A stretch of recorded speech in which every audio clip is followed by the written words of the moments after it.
Welcome back to another segment of Behind the Scenes of the Waltons. Today I'm going to be talking about episode 22 from season 7, The Tailspin.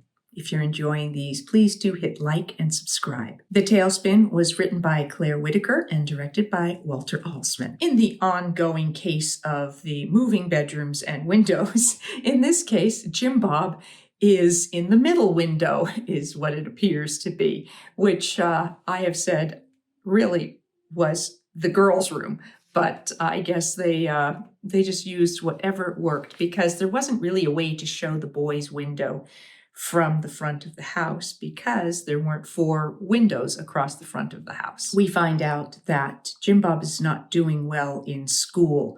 He's actually failing English, and Elizabeth suggests that he get help from Cora Beth, and John says, yeah, you should, and call her. Chuck Turner drops by, and we find out that he was a friend of Kurt's when Chuck was growing up, that he was a little kid that would kind of tag along with Kurt, and Kurt was always very nice to him. And he has come by, having heard about Kurt's passing and wanting to meet me. Jim Bob is driving the truck and he gets pulled over. Ben is with him and Ben argues with the officer, and we find out that Jim Bob's license is expired. I have invited Chuck to join us for dinner and we're having spaghetti. So this was another case of us having spaghetti. And then I keep trying to sort of set him up with Aaron, who doesn't seem to be all that interested in him, nor does he seem to be particularly interested in her, but they're being polite to each other. Jim Bob returns and tells Daddy that he flunked his eye exam for his license, and that means that he's not going to be able to fly, and he is pretty crushed by this news. Here we have a night shot, and this actually looks like it was shot at night because the darkness around is pretty consistent. And oftentimes when we were shooting day for night, you will see sunshine or light in, sort of the background. So it gave me the sense that we shot this later in the day. And Daddy has climbed up in the treehouse to talk with Jim Bob, who's sitting up there and trying to deal with his disappointment over finding out that he's not going to be able to join the Air Corps and fly. Mary Ellen is at the library and she runs into Chuck there. And we kind of find out that Chuck is interested in Mary Ellen, but it's sort of agreed that it's too soon for her. It's too soon after losing Kurt.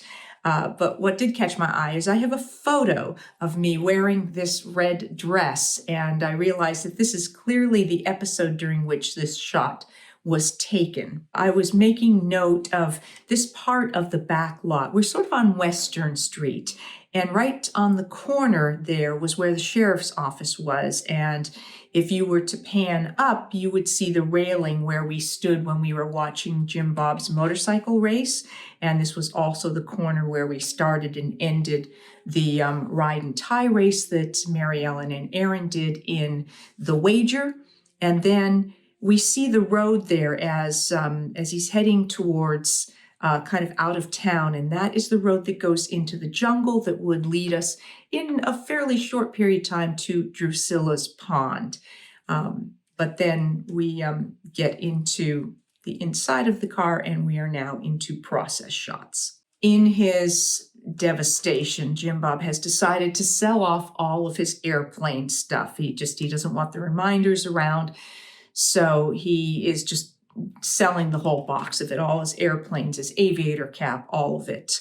As he is in Buck's store, though, he does happen to see this propeller that he sort of just can't help but sort of make contact with. Feeling he no longer has a reason to be in school, Jim Bob announces that he is quitting school, which, needless to say, Daddy is none too happy about. I did note that once again, we seem to have a mirror in the kitchen. So this mirror seems to come and go as it needs to be there to serve something within a scene, which is what often happened with various different props. Things would get shifted around because they were needed and they served the scene. Jason has a conversation with Mary Ellen. It was another opportunity for John and I had to have quite a lovely scene together. In this case, he just reminds her that she's still young and that she still deserves to have fun. because she's kind of shutting herself off and feeling like her life is over, and that she doesn't deserve to have any fun. She should just take care of John Curtis and go to school, because now that Kurt's gone. We find out that Jim Bob has been skipping school. Corbeth comes by and Jim Bob gets caught in his lies, and he's very mean, and he says a lot of mean, hurtful things to Corbeth, and kind of tells her she should mind her own business. And interesting that once more we have Jim Bob, who is kind of like off the rails.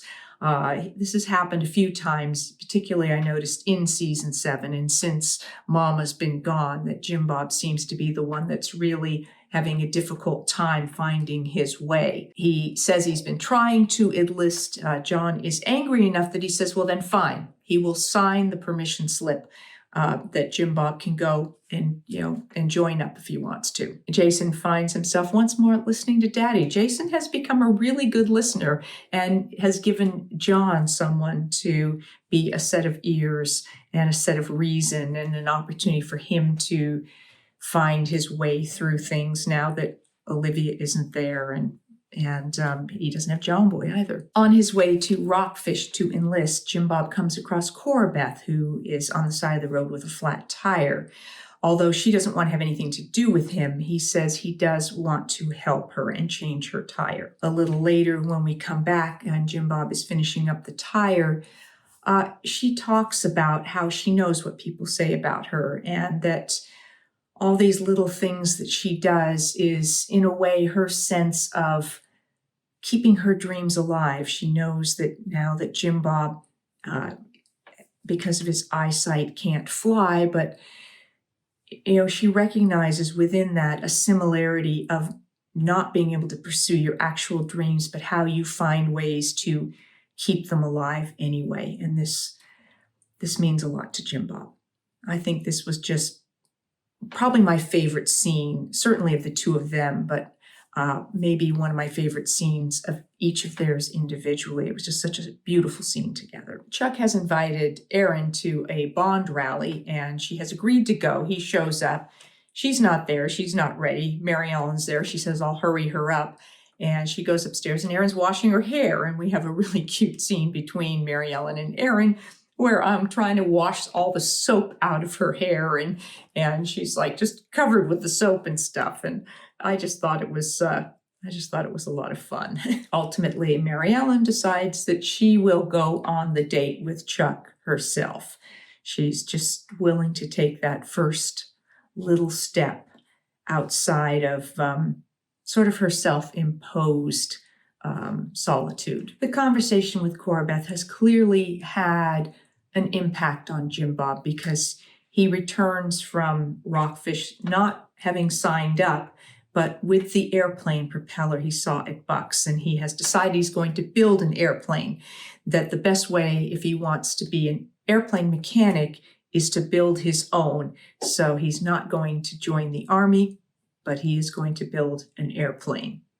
And Daddy says he'll help him with these plans, and Jim Bob pulls out his new glasses and puts them on. Not that I think we ever saw Jim Bob wear those glasses again, but I'm going to be keeping an eye out for that as I move into seasons 8 and 9 in those episodes. Ronnie Claire Edwards and Joe Connolly were in this episode as Ike and Corbeth Godse, of course. Kevin Geer played Chuck, and he had gone on to do film, TV, and theater, and sadly died of a heart attack in 2017. Barry Cahill was back as Buck Vernon. He did 3 episodes as Buck in The Firestorm, season 5, The Rumor, season 6, and here in The Tailspin, season 7.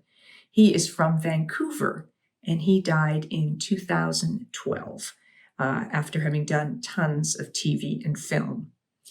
John Lawrence was the deputy. He did 2 episodes of Little House on the Prairie and tons of TV. He passed away in 1992. And Jerry Hoffman was Dr. Canfield. He did 3 episodes. Here in The Tailspin as Dr. Canfield. In The Wager, in season 8, he was the feed store clerk. And then in The Pursuit, in season 9, he was Lieutenant Saunders. And then, of course, Michael and Marshall Reed were back as John Curtis. Thank you for joining me for this segment of Behind the Scenes of the Waltons as I cover episode 22 from season 7, The Tailspin. I'll be back with more Behind the Scenes of the Waltons, more Ask Judy, and more special guests. Thanks for watching.